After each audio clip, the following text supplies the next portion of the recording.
રાજકોટ મહાનગરપાલિકાની જ્યારથી સ્થાપના થઈ ત્યારથી આજ દિવસ સુધીમાં 51 વર્ષથી રાજકોટ મ્યુનિસિપલ કોર્પોરેશનમાં સેન્ટ્રલ ઝોનની અંદર સ્ટેન્ડિંગ કમિટીની બેઠક મળતી હતી, પરંતુ આ વખતે એક નવો સિરસ્તો ચાલુ કરવાના અમે લોકોએ સ્ટેન્ડિંગ કમિટીના સભ્યોએ એક નવો પ્રયત્ન કર્યો, નવો અભિગમન કર્યો કે રાજકોટ મ્યુનિસિપલ કોર્પોરેશનના સેન્ટ્રલ ઝોનમાંથી બહાર નીકળીને ઓપનની અંદર સ્ટેન્ડિંગ કમિટી બેસાડવી જોઈએ। ભારતીય જનતા પાર્ટીના તમામ નગરસેવકોની હાજરીમાં આજે રામવનની અંદર પાર્ટીનું સંકલન થયું। સંકલનની અંદર કુલ 113 દરખાસ્તો આજે સ્ટેન્ડિંગ કમિટીમાં માનનીય મ્યુનિસિપલ કમિશનરશ્રી દ્વારા આપવામાં આવી હતી। એમ કહી શકાય કે રાજકોટ મ્યુનિસિપલ કોર્પોરેશનના ઇતિહાસની અંદર કદાચ આ સૌથી મોટામાં મોટી સ્ટેન્ડિંગ હશે।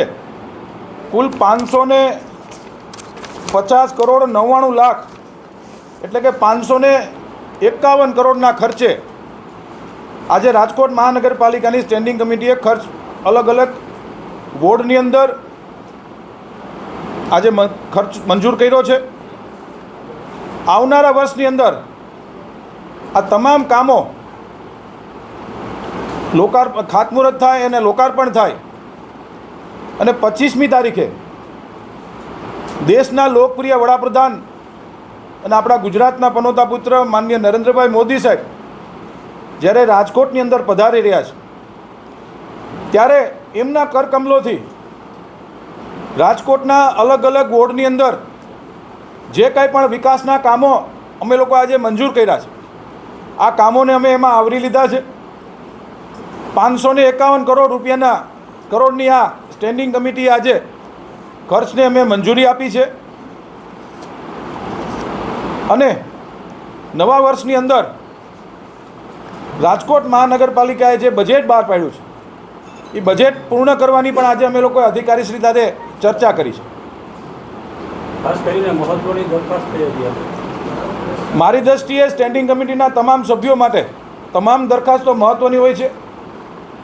એક દરખાસ્ત અમે લોકોએ પેન્ડિંગ રાખી છે। રાજકોટમાં નાના મોવા રોડ ઉપર આવેલ નાના મોવા સર્કલ ઉપરનો જે પ્લોટ હતો 2021ની સાલમાં રાજકોટ મ્યુનિસિપલ કોર્પોરેશને કુલ 4 પ્લોટની હરાજી ઓક્શન રાખ્યું હતું। એમાં 3 પ્લોટનું કોઈ આવ્યું નહોતું ને એક પ્લોટમાં ઓક્શનના માધ્યમથી જે ડેવલપરને પ્લોટ આપ્યો હતો એની ટર્મ્સ કન્ડિશન એવી હતી કે 1 મહિનાની અંદર એણે પ્લોટની રકમ ચૂકવવા પાત્ર છે એને ભરવાની છે, પરંતુ 2 લિટિગેશનો કોર્ટની અંદર આવ્યા। એ 2 લિટિગેશનના કારણે એ લોકો નાણાં નહોતા ભરતા, એને અનેક વખત મહાનગરપાલિકા દ્વારા નોટિસ પણ આપવામાં આવી છે, ટાઉન પ્લાનિંગ શાખા દ્વારા। છેલ્લી નોટિસ જાન્યુઆરી મહિનાની અંદર ડેવલપરને 9 સ્ક્વેર ડેવલપર કરીને છે કોઈ કંપની, એને આપવામાં આવી। દિવસ 7ની અંદર એ લોકોએ નાણાં ભરવાના છે, પરંતુ એમનું કહેવાનું એવું હતું કે કોઈ પણ જ્યારે અમે પ્લોટ લઈએ છીએ ત્યારે કોઈ પણ પ્લોટ અમને ચોખ્ખો આપવામાં આવે, કોર્ટ મેટર થઈ જતી। એટલે અમે લોકોએ આ વખતે એની લાગણી હતી અને એને એવું કીધું કે અમને 7 કે 10 દિવસનો હવે પછીની જે સ્ટેન્ડિંગ આવે એટલો અમને સમય આપવામાં આવે, અમારે અમારો પ્લોટ લેવો છે। પણ જ્યારે કોર્ટ લિટિગેશન ચાલતી હોય, ગિરીશભાઈ હું આપને એ સમજાવવા માગું છું કે કોર્ટ મેટર થઈ છે, 2 પાર્ટીએ જાડેજા કરીને કોઈ છે ને પરસાણા છે, મહાનગરપાલિકાનો પ્લોટ છે। કોઈ પણ મિલકત જ્યારે આપણે કોઈ પણ વ્યક્તિને જ્યારે વેચતા હોઈએ ત્યારે એ મિલકત ચોખ્ખી હોવી જોઈએ, એવો કાયદાની જોગવાઈ છે।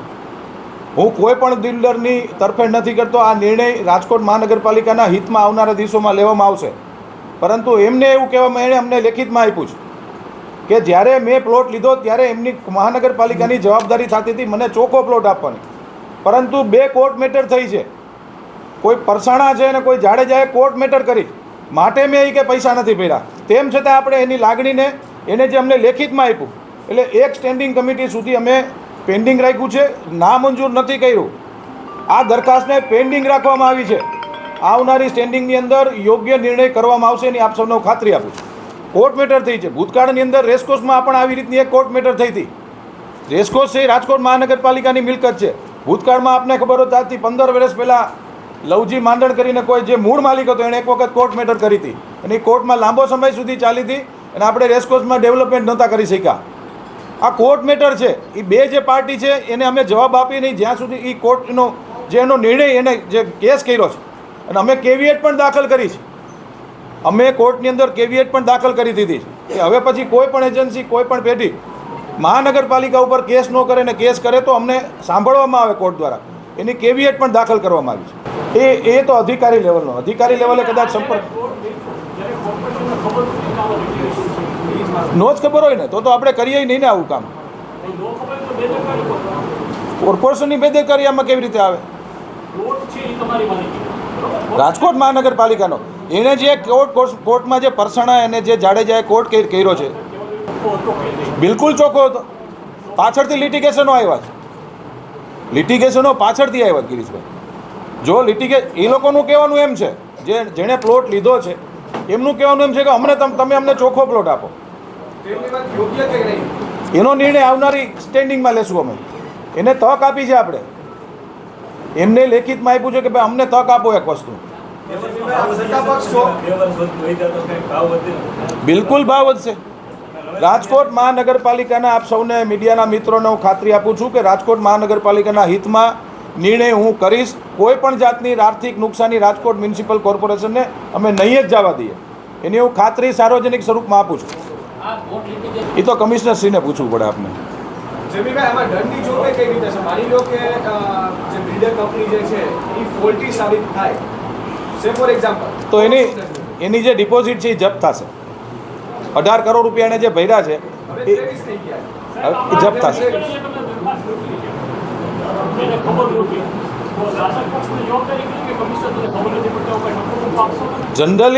જનરલી એવો એક નિયમ છે, એક મુજબ નિયમ છે કે સ્ટેન્ડિંગ કમિટીની અંદર કોઈ પણ દરખાસ્ત મ્યુનિસિપલ કમિશનરશ્રી દ્વારા આપવામાં આવતી હોય છે. એમના દ્વારા દરખાસ્ત આવી છે અને અમે લોકોએ દરખાસ્ત લીધી છે. મહાનગરપાલિકામાં મ્યુનિસિપલ કમિશનરશ્રી દ્વારા જે કંઈ પણ દરખાસ્તો આવતી હોય છે એ નિયમ મુજબ દરખાસ્ત આવતી હોય ને એ અમે સ્ટેન્ડિંગ કમિટીમાં લેતા હોય છે. એવી જ રીતે જેમ આ લીધી એમ સફાઈની દરખાસ્ત છે, ડીઆઈની દરખાસ્ત